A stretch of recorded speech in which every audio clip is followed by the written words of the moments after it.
आज के जो हमारे गेस्ट हैं, he is the creator of the most watched historical show on web platform Chhatrasal. He is an entrepreneur, उनका अपना एक प्रोडक्शन हाउस है, उन्होंने चैनल्स लॉन्च किए हैं, चैनल्स हेड किए हैं, and most importantly he talks about Bharat in Hindi cinema. Let's get into a conversation with film maker and entrepreneur अनादि चतुर्वेदी जी। नमस्ते। नमस्ते एंड जय श्री राम। जय Shri Ram. Welcome to moods of Bharat. How did you like our set? कैसा लगा? अरे यार, मेरे लिए तो बहुत ही डिफरेंट एक्सपीरियंस है। मैं ज़्यादा पॉडकास्ट आपको पता है करता नहीं हूँ, लेकिन आपके साथ ये मेरा पहला एक्सपीरियंस है पॉडकास्ट का। आई एम श्योर बहुत मज़ा आने वाली है। Yes, thank you so much for coming and you know it's very exciting because बहुत सारी चीज़ें हैं जो मुझे आपसे पूछनी है, जो जाननी है, एंड आई एम श्योर बहुत सारी ऐसी चीज़ें हैं जो बिहाइंड द कैमरा की होती है, which the audience also want to know. So let's start with the greatest thing, Chhatrasal, जो आपका वेब शो है, which is the most watched historical show on web platform. Tell us something about it. So Aditi, सबसे पहले तो मैं आपका एक बार फिर से शुक्रिया अदा करूँगा और आपकी ऑडियंस को भी बहुत बहुत धन्यवाद दूंगा कि अगला 1 घंटा शायद वो हम लोग को सुनने वाले हैं। तो छत्रसाल की जर्नी ना 2018 में स्टार्ट हुई थी। मैं ना बचपन से उनके बारे में पढ़ा है मैंने, बिकॉज़ मैं उत्तर प्रदेश कानपुर से आता हूँ। तो उसमें कैसा है ना कि उनकी कहानी में एक अजीब सी कशिश बोलते हैं ना, वो थी शुरू से। क्योंकि ना मैंने बहुत सारे अपने यहाँ राजपूत राजा भी हुए, बहुत सारे और भी किंग्स हुए हैं जिनकी हमने गरिमामयी कहानी सुनी है, पढ़ी है। लेकिन ना छत्रसाल की कहानी में एक बहुत ही इंटरेस्टिंग बात क्या थी कि वो उनके माता पिता बहुत अर्ली एज में उनके साथ नहीं रहे थे। करीब 11 साल के जब वो थे तभी उन्होंने मुग़लों के साथ मुठभेड़ हुई और उन्होंने खुद को कटार भोंक ली थी ताकि मैं मुग़लों के हाथ में ना आए वो दोनों। तो ऐसी एक बोलते ना कि ऐसी एक विकट परिस्थिति में से एक बालक का बाहर आना और उसके बाद एक ऐसा साम्राज्य स्थापित करना जिसमें जब तक वो जीवित रहे तब तक वो मुग़लों के अधीन नहीं हुआ। Okay. तो मुझे बताते हुए भी आपको रोंगटे खड़े हो रहे हैं क्योंकि अद्भुत कहानी है। मतलब ऐसी कहानी, और मुझे आश्चर्य ये था कि ये कहानी अभी तक किसी के सामने आई नहीं थी। तब हमने ये कोशिश करी, ये मतलब मन में ठाना कि ना हमें ये कहानी कहनी तो ज़रूर है। अब उसके सामने फिर बहुत सारे चीज़ें थीं कि कैसे ये कहानी कही जाए, टीवी शो बनाया जाए, फिल्म बनाई जाए, और सब तब OTT का ना उतना ज़ोर शायद पकड़ना शुरू ही किया था। मुझे याद है नेटफ्लिक्स इंडिया में नया नया आया था और बहुत सारे और OTT चैनल्स जो हैं वो इंडिया में आ रहे थे। तो तब हमने बेसिकली एक ऐसी एक मतलब बोलते हैं ना कहानी में ट्विस्ट आया। कहानी में ट्विस्ट ये आया कि हमने ये सोचा कि यार क्यों ना वेब पे ऐसी कहानी कही जाए। हालांकि उस समय मैं आपको ये भी बताता हूँ कि हमारी हिम्मत थोड़ी सी हिली हुई थी क्योंकि वेब में जिस तरीके का कंटेंट आता है आप जानते हैं, आपने देखा है, सभी देखते हैं। तो वो कंटेंट, ऐसा कंटेंट लोगों के सामने देना और उतना बड़ा रिस्क लेना, ये हमारे लिए बहुत ही बड़ा मतलब बोलते हैं ना कि एक चैलेंज, एक Herculean task you can say. तो वो था, बट हमने बहुत ही लेकिन एक बार बोलते हैं ना कि आपका संकल्प से सिद्धि, तो हमने संकल्प तो कर लिया था। और उसके बाद फिर धीमे धीमे चीज़ें हुई। एक हमारे इन्वेस्टर है और प्रोड्यूसर भी हैं मिस्टर मनु पटेल, उनसे हमें बहुत वो मिला और उनका मतलब बोलते ना कि बराबर सहयोग रहा कि कभी भी मन में अगर ये होता था कि कैसे होगा, क्या करेंगे, क्या नहीं करेंगे, तो उन्होंने हर तरीके से हमें संभाला और आगे बढ़ने के लिए उत्साहित किया। और फिर उसके बाद हम लोगों ने कहानी लिखी। फिर एक चीज़ मैं और बताना चाहूँगा, जो भी आपके ऑडियंस में लोग सुन रहे हैं जो कंटेंट क्रिएशन करना चाहते हैं, मुझे ऐसा लगता है कि अगर आप किसी हिस्टोरिकल चीज़ पे कुछ बनाना चाहते हैं ना, तो उस जगह, उस मिट्टी के पास जाना बहुत ज़रूरी होता है। ये मैं अपने पर्सनल एक्सपीरियंस से कह रहा हूँ क्योंकि छत्रसाल के बारे में महाराजा छत्रसाल जी के बारे में जब तक हमने एक पढ़ाई करी थी, बहुत सारी उनकी किताबें हैं, चीज़ें हैं, हमने पढ़ाई करी, हमने देखा, लेकिन ना जब मैं उनकी जन्मभूमि में गया, या मैं बोलूँ जब उनकी मैं कर्म भूमि में गया, जो कि एमपी में है, पन्ना, तो वहाँ पे जो फीलिंग आई ना, और जो उस मिट्टी से बोलते ना एक खुशबू आई, वो कहानी ना, वहाँ से एक कहानी में एक टर्न आया। तब हमने उस कहानी को बहुत, हमने एक पर्सपेक्टिव बनाया था, जैसे हर आदमी बनाता है या हर क्रिएटर बनाता है कि मैं कहानी ऐसे कहूँगा, ये ऐसे रखेंगे, इसमें ऐसा कुछ ग्राफ आएगा, वो सब हम बना के गए थे। बट मैंने ना अपने टीम को पूरा बोला कि यार एक बार रेकी भी करेंगे और वहाँ पे जा कर के देखेंगे कि क्या है वो जगह जहाँ पे ये सब हुआ।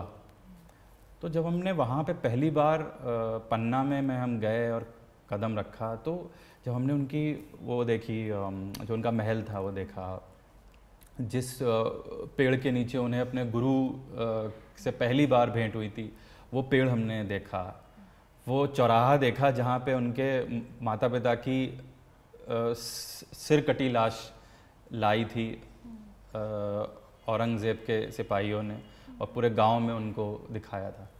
जब मैंने वो देखा, हमारी टीम ने देखा, हमारा पर्सपेक्टिव बदल गया। तब हमने उस दिन से ये संकल्प लिया कि बॉस, इस कहानी को तो कुछ अलग तरीके से कहना है, क्योंकि ना वो कहानी आप ऊपर से नहीं कह सकते। इतनी इस कहानी में बोलते ना कि बहुत डीप रूटेड कहानी है, तो उतनी डीप रूटेड तरीके से वो लिखी भी जाएगी। और मैं ये भी बताना चाहूँगा कि महाराजा छत्रसाल क्यों भिन्न हैं बाकियों से। महाराजा छत्रसाल इसलिए भिन्न है, मैं किसी भी और अपने जो शूरवीर योद्धा रहे हैं, मैं किसी को कमतर नहीं कह रहा हूँ, बट मैं भिन्नता बता रहा हूँ। How Maharaja Chhatrasal journey is quite different from any other king.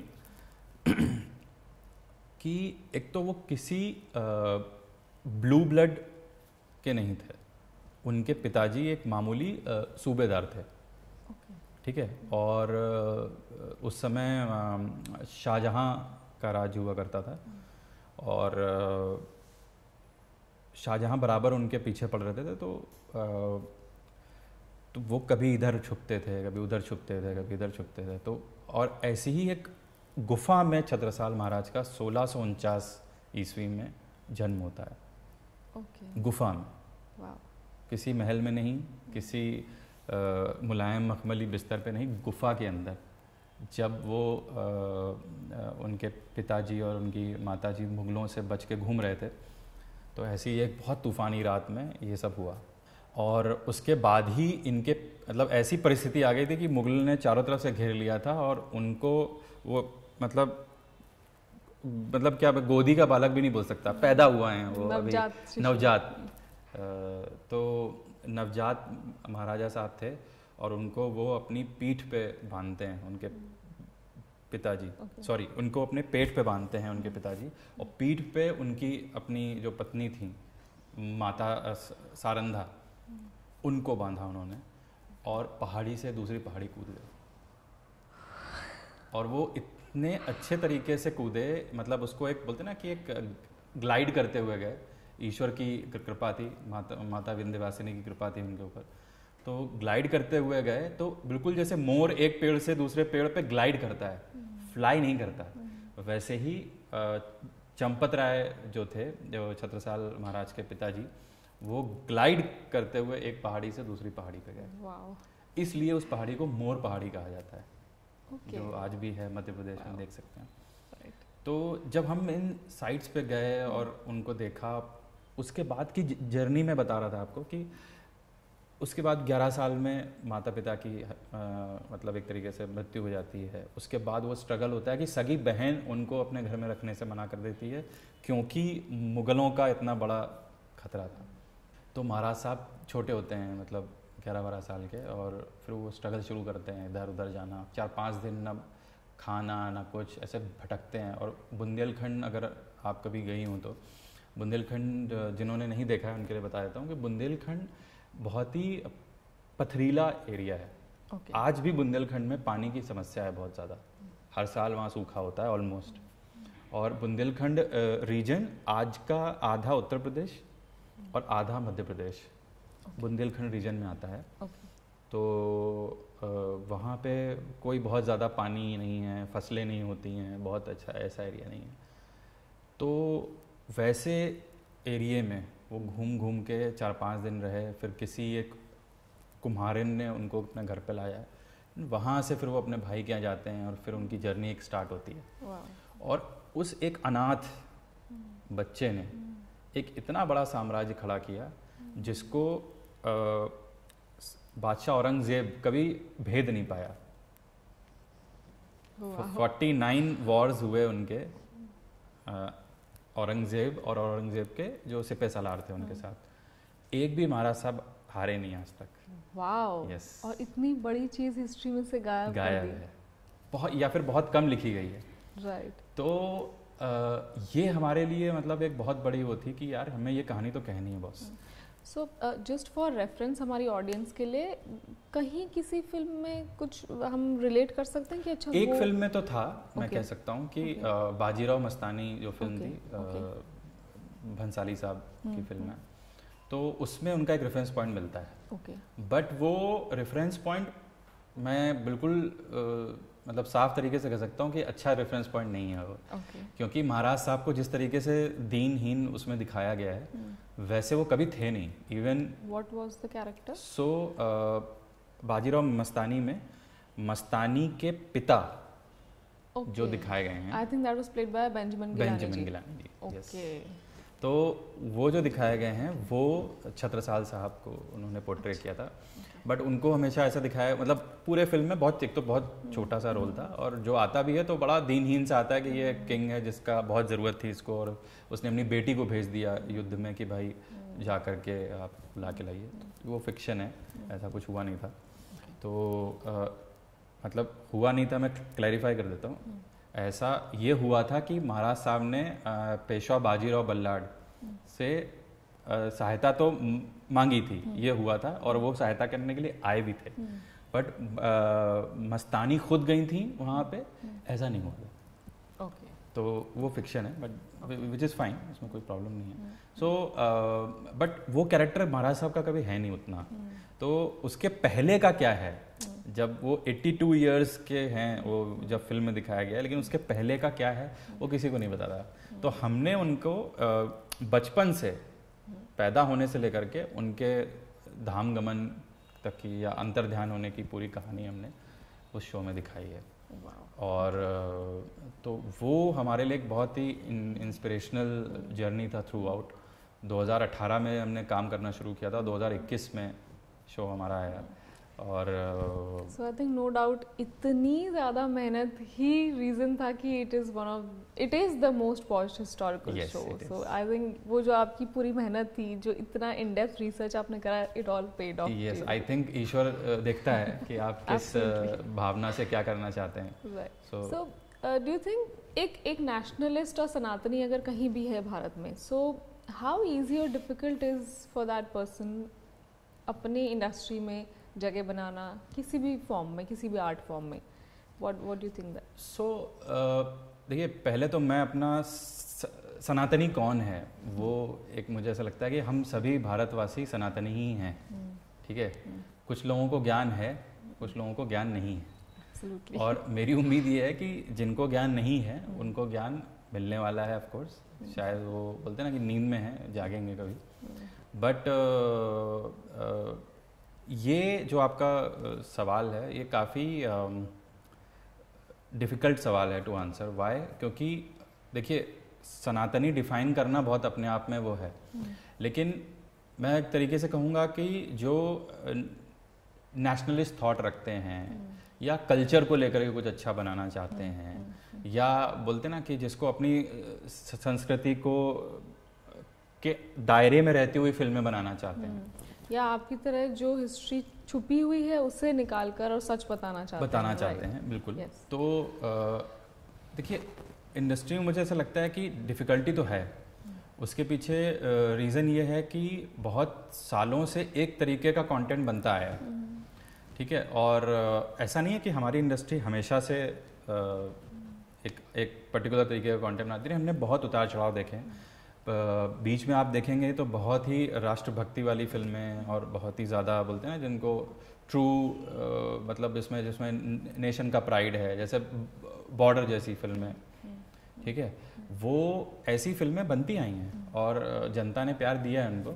Shows भी बहुत बने हैं, मुझे अच्छे से याद है कि हम लोग ऐसा सी हॉक्स एक शो देखते थे, शक्तिमान एक अच्छा शो था, ये हमारे टाइम की बात है, आजकल कुछ और होगा आई एम श्योर।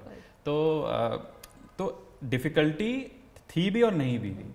डिफ़िकल्टी है इसलिए क्योंकि एक पर्टिकुलर तरीके का कंटेंट लोग दिखाते हैं और मतलब मैं आपको बताऊं ना, जिस तरीके का एक ऑकवर्डनेस एक आती है आजकल OTT देखने में फैमिली के साथ, क्योंकि आप शायद वो तरीके का कंटेंट हमारे संस्कारों में नहीं है कि हम उस तरीके का कंटेंट फैमिली के साथ देख पाएँ।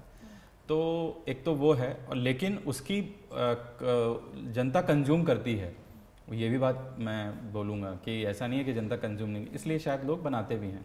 बट मुझे ऐसा लगता है कि लॉन्जिविटी नहीं है उसमें।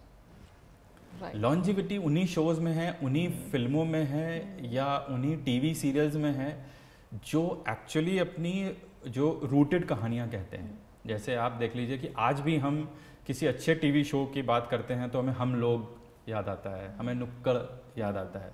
तो फैमिली वैल्यूज़ जो लिए हुए थे शोज़, हमें वो उनको कुछ लोग शायद कितना भी दबाने की कोशिश करें लेकिन वो उठ के आता है। सो मुझे ऐसा लगता है कि डिफ़िकल्टी तो है, क्योंकि कई बार आपको क्या बोलते हैं ना कि एक सर्टेन आइडियोलॉजी वाले लोग बोलते हैं कि नहीं हमें इस तरीके से काम नहीं करना। फिर दूसरा एक आता है कि कभी कभार मनी बिकम्स द इशू। फिर कभी कभार आपको एक पर्टिकुलर माइंडसेट के लोग जो हैं उस पर आपत्ति उठा देते हैं। तो ये सब होता रहता है। बट मुझे ऐसा लगता है कि एक ट्रू कंटेंट क्रिएटर या एक ट्रू फिल्म मेकर वही होता है जो अपना रास्ता निकाल लेता है।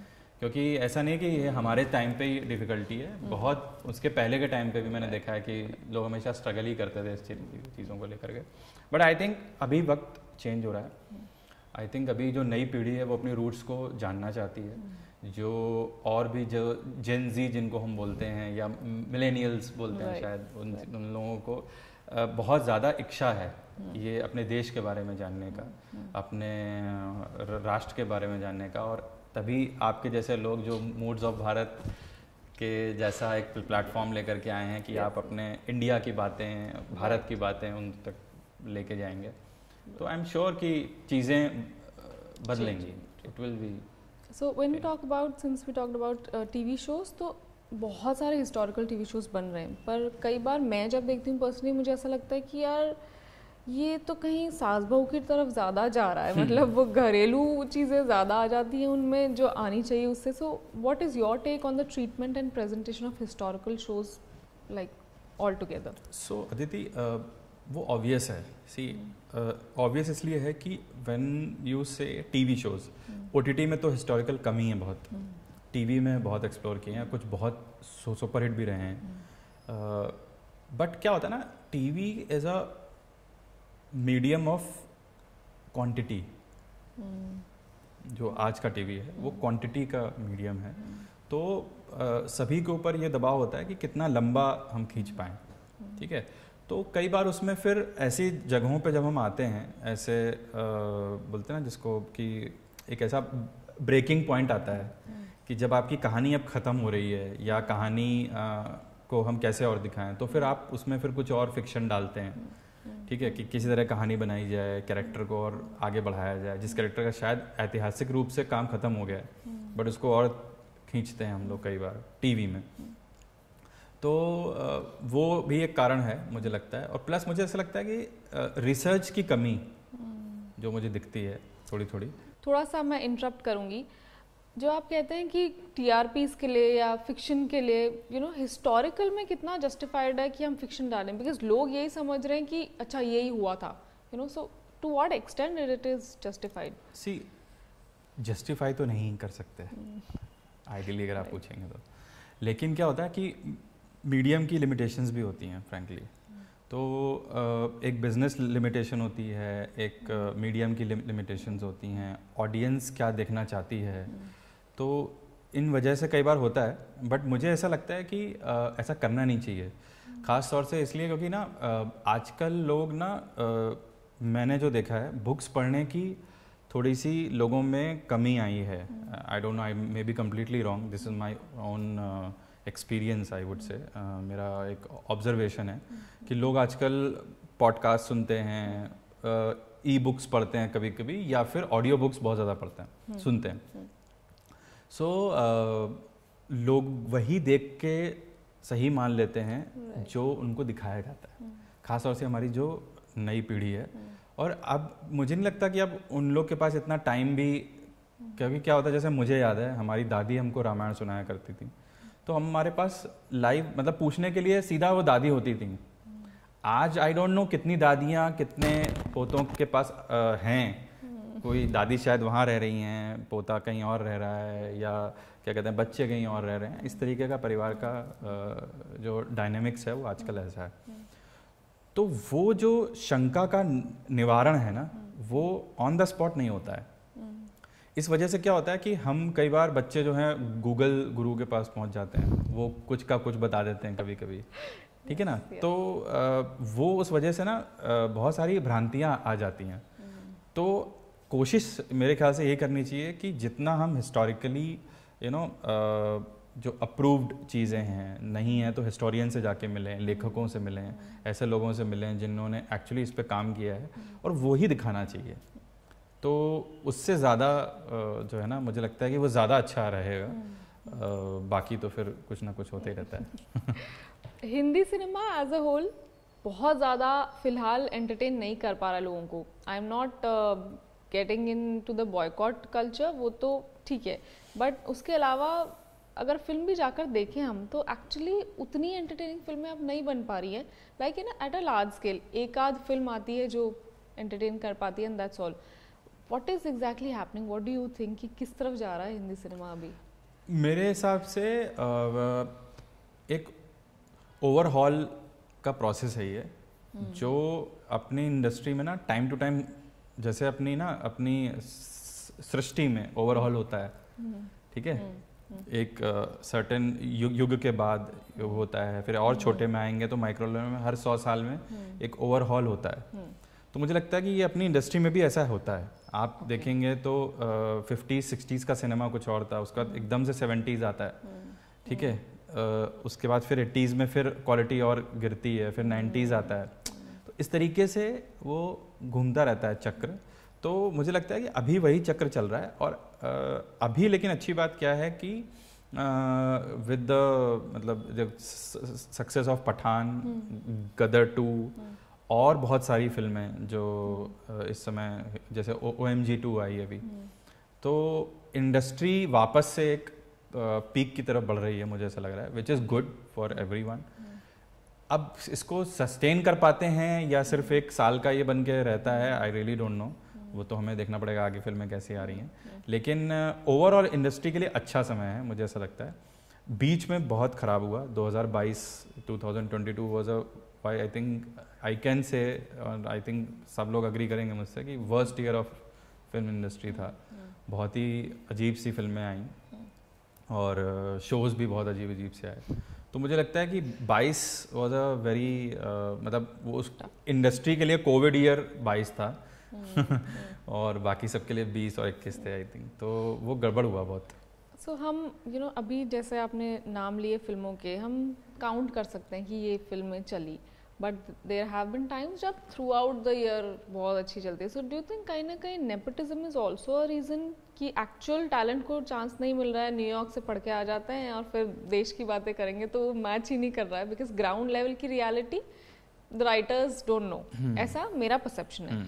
So is that also a reason because the right talent is not getting chance? Aditi, इसके बहुत रीजंस हो सकते हैं, मतलब वन ऑफ ये आप कह सकते हैं इसको, बट ऐसा है नहीं। मुझे ऐसा लगता है ना कि इसको हमें ना और बहुत लार्जर पर्सपेक्टिव से देखना पड़ेगा। नेपोटिज्म की जहाँ तक बात है, नेपोटिज्म होता है, हर इंडस्ट्री में होता है, अपनी इंडस्ट्री में भी है, डेफिनेटली है।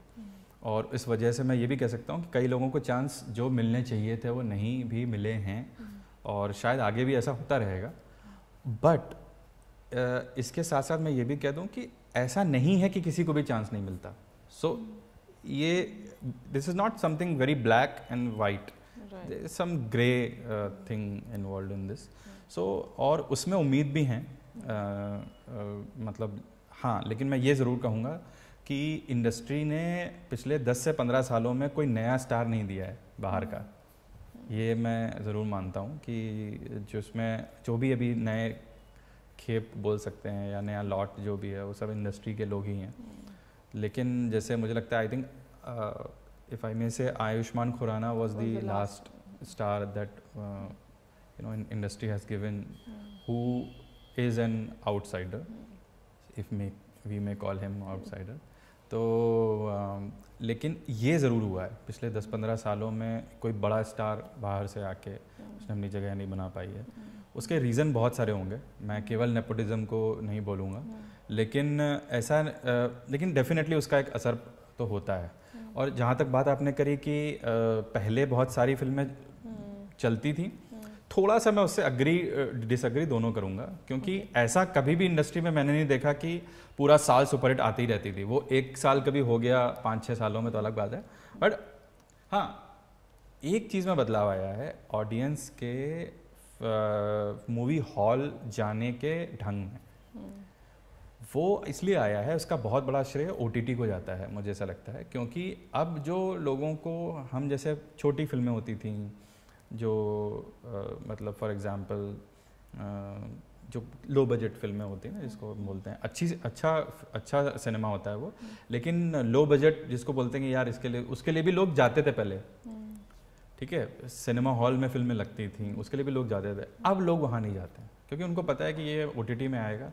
एंड जब एक आदमी 1 साल का सब्सक्रिप्शन ले रहा है या मंथली ले रहा है, सो उसको लगता है यार मैं उतना पैसा वहाँ जाके क्यों दूँ, इतनी बड़ी स्क्रीन में इस फिल्म को देखने की ज़रूरत नहीं है। बड़ी फिल्मों के लिए बड़ा स्क्रीन, छोटी फिल्मों के लिए छोटा स्क्रीन। तो ये ऑडियंस ने अपने आप को कंपार्टमेंटलाइज कर लिया है वेरी क्लियरली कि मुझे क्या हॉल में देखना है और क्या मुझे टीवी पे देखना है या फ़ोन पे देखना है।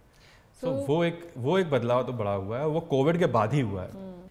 वो क्लियरली दक्षिण भारतीय सिनेमा फिर भी उसे कैप्चर कर पा रहा है क्योंकि वो अभी भी लार्जर देन लाइफ दिखा रहे हैं। हाँ। और शायद जो आपने बात कही, क्योंकि हम सुपरस्टार्स नहीं दे पा रहे हैं तो लोग हमारे एक्टर्स को शायद as larger than life heroes अब नहीं देख रहे हैं इतना, लेकिन दक्षिण भारतीय अभी भी कर पा रहा है वो चीज़। दक्षिण भारत का ना देखिए ट्रेंड बहुत अलग है, मैं ये ज़रूर कहूँगा। दक्षिण भारत में लोग दे आर मतलब बोलते हैं ना कि एक तरीके से उनकी पूजा करते हैं, चाहे वो रजनीकांत साहब हों, अल्लू अर्जुन हो, या जितने भी आप स्टार्स देखते हैं, तो उनके लिए क्या होता है ना, वो वहाँ पे वो केवल एक एक्टर नहीं है, वो उनके लिए एक जीवन का हिस्सा है। तो उनसे जब आप इस तरीके का कुछ ये करते ना कि यार इनकी फिल्म आ रही है, तो फिर वो कुछ नहीं देखता कि मुझे हॉल में जाना है, मतलब उसको जाना है बॉस, अब मुझे बड़ी स्क्रीन पे उनका वो एक्शन या उनका वो स्टंट या स्टाइल देखनी है। यहाँ वो कल्चर बहुत पहले ही मेरे ख्याल से नहीं रहा, क्योंकि एक ज़माना हुआ करता था जब बच्चन साहब की फिल्में देखने के लिए या उनका एक वॉक देखने के लिए हम लोग वो हो जाते थे। या मैं एक बोलूँगा कि गदर 2 ने वो चीज़ वापस लाई है, जिसको बोलते हैं ना कि आप एक पर्टिकुलर स्टार के लिए पूरी फिल्म देखने जाते हैं। सो मुझे ऐसा लगता है कि Gadar 2 is successful only and only because of Sunny Deol साहब and the overall nostalgia factor of Gadar जो हमने पहले देखी थी। डू यू ऑल्सो फील कि दक्षिण भारत के जो एक्टर्स हैं वो अभी भी you know they are still keeping up to that mark जो ऑडियंस उनसे एक्सपेक्ट करती है? Definitely, and as a person also, as a human. दूसरी मुझे एक और चीज़ लगती है कि ना वहाँ की फिल्में ना रूटेड बहुत होती हैं। आप उनसे फिल्मों से उनका कल्चर का अंदाज़ा लगाना किसी बाहर वाले के लिए भी एज अ, अगर मैं एक फॉरेन ऑडियंस की बात करूं जिसको कुछ नहीं पता what is North India, what is South India, so अगर उसको इंडियन कल्चर देखना होगा ना, तो मुझे लगता है उसकी झलक साउथ की फिल्मों में ज़्यादा मिलती है कि व्हाट इज़ इंडियन कल्चर, है ना। तो वो कल्चर अगर किसी, मैं थर्ड पार्टी, एक बाहर वाले के पर्सपेक्टिव से, जिसको पता नहीं है कि नॉर्थ इंडिया कैसा है, या वो इंडिया देखना चाहता है। तो मुझे लगता है हिंदुस्तान ज़्यादा दिखता है साउथ की फिल्मों में, ऐसा मैं कह सकता हूँ, और नॉर्थ के सिनेमा में वो थोड़ा सा कम हो गया है। बीच में बनती हैं ऐसी फिल्में बहुत सारी, लेकिन मेजरली हम उसको एक बोलते ना कि उसमें हिंदुस्तान की झलक थोड़ी कम है। So that is another attraction actually which is there. Like personally मुझे भी है वो attraction. जी जी जी।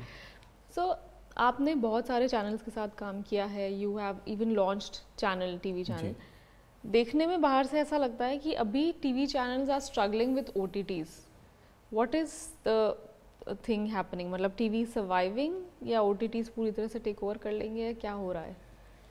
बल्कि अदिति मैं उल्टा बोलता हूँ कि टीवी चैनल को जो ग्रोथ अभी रिसेंट टाइम में मिली है वो पहले नहीं थी, उल्टा है। बल्कि मेरे अंदर जितना, जहाँ तक मैं इंडस्ट्री को देख पा रहा हूँ, कि ये एक बाहर से एक नोशन है, आई एम श्योर लोग बोलते हैं यार OTT आ गया अभी टीवी खत्म हो जाएगा, बट ऐसा कुछ नहीं है। TV is growing and growing like how. उसके पीछे एक रीज़न है।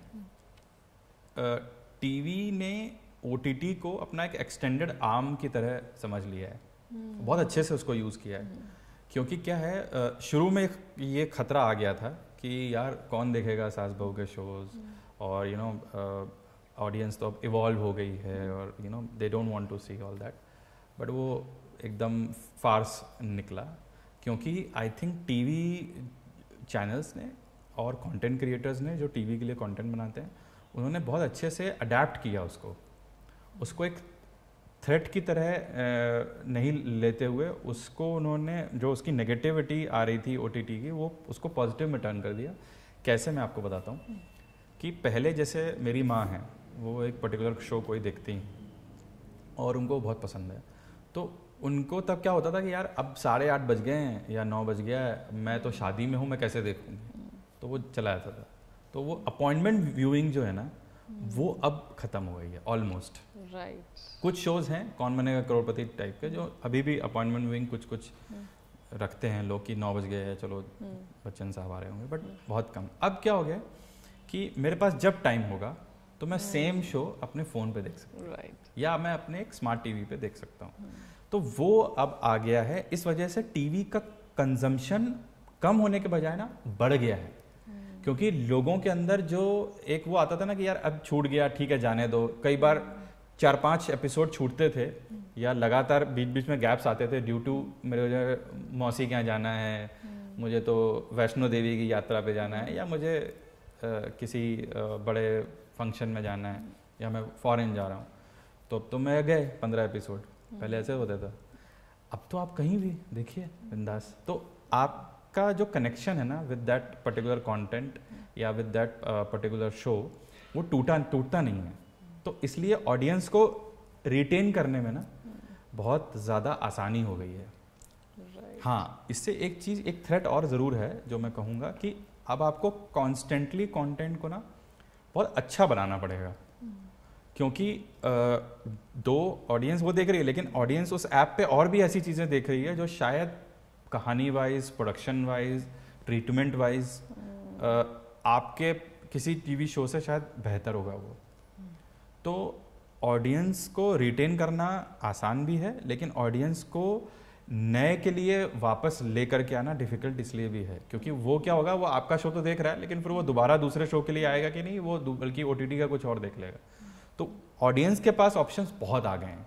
पहले हमारे मन में ऐसा आया था बीच में कि सिनेमा शायद अब उतना नहीं रहेगा जितना होगा, सारे हॉल बंद हो जाएंगे, बीच में ऐसा काफ़ी उस टाइम होता, लेकिन ऐसा कुछ होने नहीं वाला, बिलीव मी।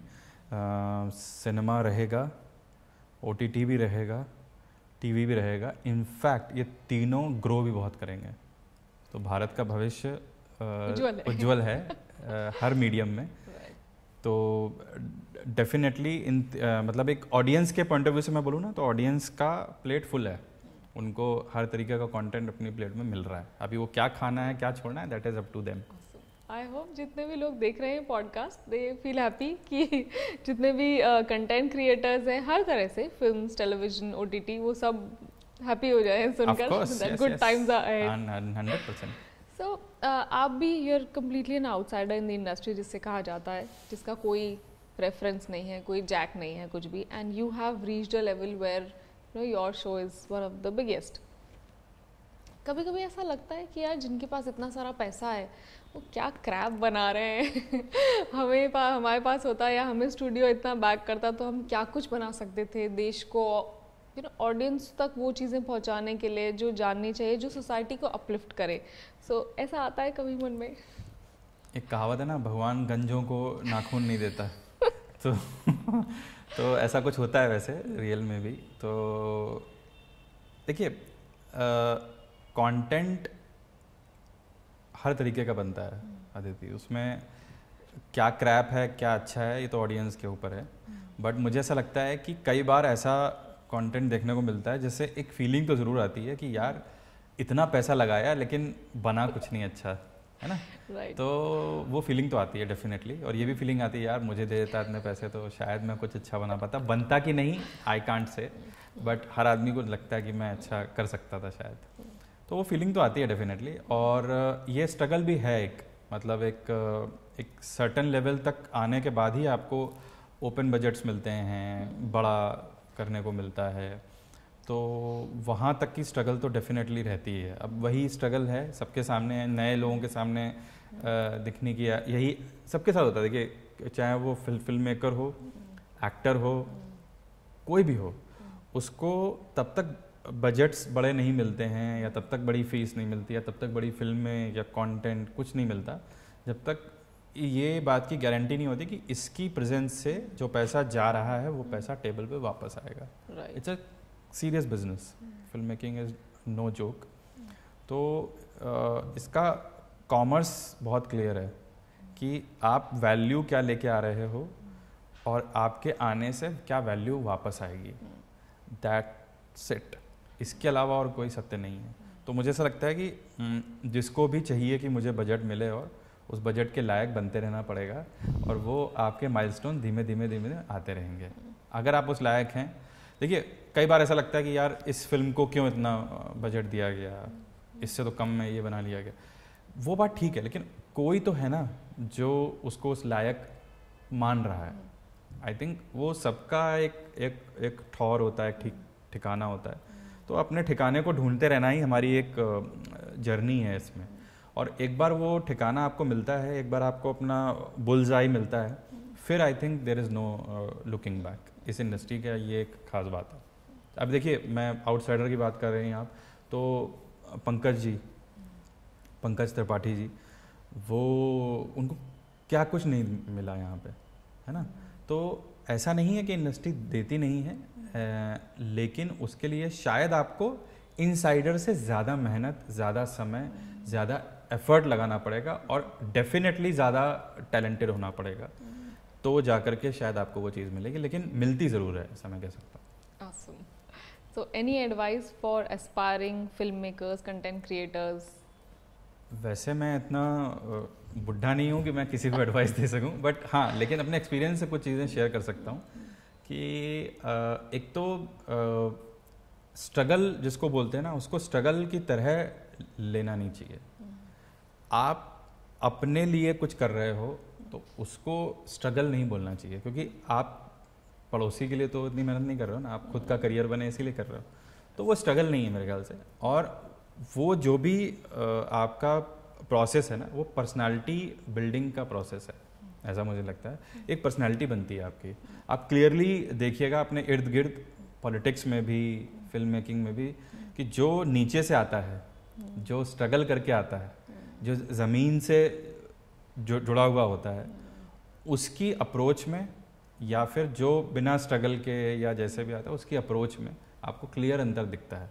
Right. और जनता से कनेक्ट या ऑडियंस से कनेक्ट किसका बेहतर होगा वो भी आपको दिखता है। तो वो जो स्ट्रगल का प्रोसेस है ना, वो कहीं ना कहीं आपकी पर्सनैलिटी को एक बोलते ना एक अलग पायदान पर लेके जाता है, जो बहुत आवश्यक है, बिलीव मी। अगर आपको करियर में लॉन्जिविटी चाहिए और सही फैसले आपको करने हैं, तो आपको ज़मीन से कनेक्टेड रहना पड़ेगा, रूटेड रहना पड़ेगा, आपको अपनी ऑडियंस क्या चाहिए वो देखना पड़ेगा। अगर आपको यही नहीं पता, आप बांद्रा में बैठ करके बलिया का अंदाज़ा नहीं लगा सकते। सो आपको रहना, भले ही आप बैंड्रा में रहें, लेकिन आपको बलिया जाना चाहिए, वहाँ के लोगों से मिलना चाहिए। ऐसे टियर 2 टियर 3 ऑडियंस क्या चाहती है, क्या देख रही है, क्योंकि असली इंडिया वहाँ है। मेट्रोज में इंडिया नहीं है, इंडिया तो वहाँ पे है। तो आपको नॉर्थ हो, साउथ हो, ईस्ट हो, वेस्ट हो, जहाँ पे भी, तो ऑडियंस से कनेक्ट करना बहुत ज़रूरी है। और इसलिए देखिए, आमिर खान साहब ने एक बहुत बढ़िया बात बोली थी। मैंने सत्यमेव जयते का कैंपेन मैंने किया था उनके साथ, तो उन्होंने मुझे बोली थी कि अनादि कुछ भी ज़िंदगी में ना, अगर एक्टर बनना हो, डायरेक्टर बनना हो, कुछ भी बनना, इंडिया घूमो, सिर्फ इंडिया घूमो, कुछ मत करो। सो वो एडवाइस जब मैंने उस पर कुछ ही अमल किया, ऐसा पूरा इंडिया घूमने नहीं निकल पाया मैं, लेकिन मैं कहीं पे भी जा गया तो मुझे वो समझ में आया कि उन्होंने बात क्यों बोली थी। क्योंकि जिस ज़मीन के लिए या जिस ऑडियंस के लिए जो आप कंटेंट बनाना चाहते हैं ना, उनको जानना बहुत ज़रूरी है। हमें ऐसा लगता है यार हमने ये शॉट ले लिया, देखना मतलब ऐसा शॉट लिया है कि भाई जब पब्लिक उछल जाएगी, और उस पे उफ तक नहीं करती पब्लिक, चूं तक नहीं करती। और जिस शॉट को आपने शायद ऐसे ही कर लिया था या हो गया था, उस पर पब्लिक बोलती क्या बढ़िया शॉट है। ये अपने लाइफ का भी एक्सपीरियंस मैंने देखा है, और भी बहुत जगह हमने देखा है कि तो अगर वो कनेक्शन नहीं है आपका, तो डेफिनेटली कुछ गड़बड़ है। आप जैसा ऑडियंस सोच रही है वैसा आप नहीं सोच रहे हो, और यही कमी है जिससे आप शायद वैसा कंटेंट नहीं बना पा रहे हैं जो ऑडियंस को अच्छा लगता है। एसी कमरों में कुछ खास लोगों को अच्छा लगेगा जो उस तरीके के कि मैं तो विदेशी सिनेमा और यू नो ईरानियन सिनेमा और फलाना ढिमाका, वो सब अच्छे हैं, मैं ये नहीं कर रहा हूँ, बट वो उनकी कंट्री के लिए अच्छे हैं। हमारी कंट्री की थॉट प्रोसेस एकदम अलग है ना। हम देखिए उनके लिए शायद स्पेस में, अभी मैं एक स्पेस का एग्जांपल देके बताता हूँ कि उन्होंने जब उनके कंट्री में नासा ने जितने भी अभी तक रॉकेट भेजे हैं या चीज़ें भेजी हैं, लोग भेजे हैं, उनके यहाँ का रिएक्शन एक अलग रिएक्शन होता है। हमारे यहाँ पे जब हम देखते हैं कि साड़ी पहनी हुई महिलाएं है ना, चूड़ी बिंदी लगाए हुए, एक नॉर्मल, मतलब ऐसी नॉर्मल कि अपने यहाँ भाभी, मामी, मौसी, माता जी जैसी लोग, और उन्होंने इतना बड़ा काम किया। तो वो जो कल्चर है ना, वो अगर आप उसमें, यही मैं कह रहा हूँ एग्जाम्पल, अगर आप ऐसे में वहाँ पे जब आप दिखाएंगे कि ऐसा कुछ फिल्म बन रही है और वहाँ पे लोग बहुत अप टू डेट हैं और उस तरीके के कपड़े पहने हैं, इस तरीके के कपड़े नहीं पहने, वहीं ऑडियंस आपसे अलग हो जाएगी। राइट। तो ये एक एग्जाम्पल मैं बता रहा हूँ कि अगर आप ऐसा एक फिल्म बनाना चाहते हैं जो स्पेस में हो, तो चेहरे वैसे होने चाहिए, कपड़े वैसे होने चाहिए, बातचीत का ढंग वो होना चाहिए। ये नहीं कि हम उनके नासा की या उनकी, जैसे एक ग्रेविटी फिल्म आई थी, तो ग्रेविटी अगर आपको इंडिया में बनानी है ना, तो आपको वैसे बनानी पड़ेगी। आप ग्रेविटी को एग्जैक्टली रेप्लिकेट करने जाएंगे ना, तो बहुत चांसेस है कि वो फिल्म वर्क ना करे। तो रूटेड फिल्में बननी चाहिए, कल्चरल फिल्में बननी चाहिए, और वो इसलिए बननी चाहिए क्योंकि तभी आपकी ऑडियंस आपसे कनेक्ट करेगी। क्योंकि ऑडियंस कहीं और सोच रही है और आप कहीं और सोच रहे हो, तो ये काम होगा नहीं। Great. So that reminds me, क्योंकि आपने पॉलिटिक्स की बात करी, any inclination towards politics, what's happening in the country? See, politics को मैं फॉलो तो करता हूँ, क्योंकि मुझे ऐसा लगता है कि आपकी ज़िंदगी जो है ना, वो पॉलिटिक्स से बिल्कुल डायरेक्टली कनेक्टेड है। ऐसा हो ही नहीं सकता, जो मतलब कई लोग बोलते हैं कि आई डोंट फॉलो पॉलिटिक्स, तो ये मतलब मैं बोलता हूँ कि एक ऑस्ट्रिच हेड जो बोलते हैं ना, एक कहावत की, भैया मैं तो बालू में सर गड़ा के बैठा हूँ, उससे कुछ फ़ायदा नहीं होने वाला। चीज़ें बदलेंगी और आप उसके हिस्से रहेंगे। तो इसलिए पॉलिटिक्स को तो ज़रूर फॉलो करना चाहिए, देखना चाहिए, उसमें इंटरेस्ट भी लेना चाहिए, ऐसा मुझे लगता है। आप ABCD किसी भी पार्टी को सपोर्ट करें, किसी भी विचारधारा को सपोर्ट करें, दैट इज़ डिफरेंट, बट लेना ज़रूर चाहिए, क्योंकि उसी से कंट्री में जो चेंजेस हो रहे हैं ना, उसको देखने की, समझने की, ग्रहण करने की, और उस पर कुछ एक्शन लेने की समझ आपके अंदर आएगी। और वो बहुत ज़रूरी है, क्योंकि तभी आप वो समाज मतलब जो आप बनाना चाहते हैं ना, वो समाज आप तभी बना पाएंगे जब आपका उसमें एक्टिव पार्टिसिपेशन होगा। भले ही आप एक्टिव पॉलिटिक्स में ना रहें, लेकिन पॉलिटिक्स की समझ होनी मुझे लगता है बहुत ज़रूरी है आज की तारीख में, खास तौर से। So, क्या लगता है 2024 में कौन ओथ ले रहा है? मैं तो क्या ही बोलूँ, मैं इस मामले में तो कुछ नहीं बोलना चाहता, लेकिन मुझे ऐसा लगता है कि जनता सब देखती है और वो अपने हिसाब से जिसको भी वोट करेंगे वो जीतेंगे। बट देश को एक ऐसे लीडरशिप की ज़रूरत है। आज हमारा देश बहुत अच्छे से बहुत एक ऊंचाई पे जा रहा है और कोई भी ऐसा नहीं चाहेगा कि वो डिरेल हो या चीज़ें वो हों। तो मुझे लगता है कि जो भी आएगा वो कंट्री को आगे ही लेके जाना चाहिए। ऐसा ही कोई व्यक्ति या ऐसी ही कोई पार्टी या ऐसा ही कोई जो है सोच जो है वो आनी चाहिए जो हमारे देश को आगे लेके जाए। That's it. Awesome, thank you so much. It was really मतलब काफ़ी सारी चीज़ें जो लेयर्स के अंदर जो हम यूजुअली देखते हैं, अच्छा टीवी देख लिया या OTT देख लिया कुछ भी, पर उसके पीछे क्या कुछ हो रहा है, इंडस्ट्री इकोनॉमी कैसे चल रही है उन सारी चीज़ों की। So we got a lot of in depth knowledge from that and I am sure कि ऑडियंस के लिए भी काफ़ी डिफरेंट टाइप का पॉडकास्ट था ये, कि पर्दे के पीछे क्या चलता है वो सारी चीज़ें काफ़ी सारी जानने को मिली हमें। Thank you so much. बहुत बहुत धन्यवाद, बहुत बहुत धन्यवाद दीदी। और मेरी शुभकामनाएं हैं आपके साथ और मूड्स ऑफ भारत के साथ। मूड्स ऑफ भारत शुरू करके आपने बहुत अच्छा किया है, मैं तो सीरियसली बोलता हूँ। आज और भी यंगस्टर्स को आगे आना चाहिए और आप जैसा काम करना चाहिए। Thank you so much. Thank you.